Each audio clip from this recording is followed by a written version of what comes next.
So we had some issues with our old stove and decided to start looking for another one. We found one on Marketplace and paid $40 for a Bosch 800 Series 5 burner stove. The problem was the igniters, and I had to take all 5 burners apart to get the top off to get at the igniters. Not a very good design, but here's what I did. Okay, so to get the front panel off, there's some T20 Torx screws. There's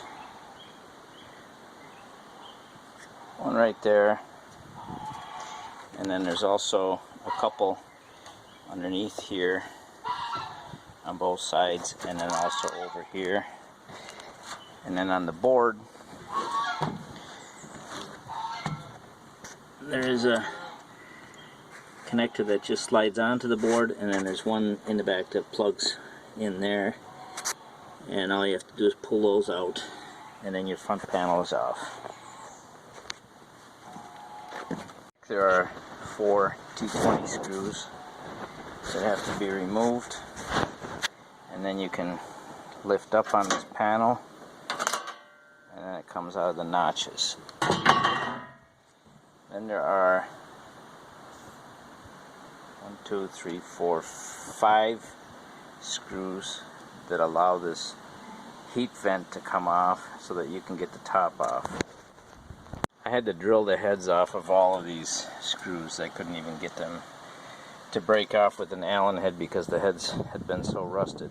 So I don't know what kind of, just steel screws, I guess. But so you have to take all 5 of them off in order to get this cover off. Once you get the cover off, then you can work with the assemblies, and it doesn't look like those are quite as rusted as the top part. Okay, so I plugged the stove in and turned one of the burners on, and I can hear all of them clicking, kind of, but the problem that I found with these is, the biggest problem is the screws breaking off. This is the igniter that was supposed to be bad. It was still sparking, but as you can see, I don't know if you could see that, the porcelain there is cracked, and it was sparking out through the side, so it wasn't going all the way to the top.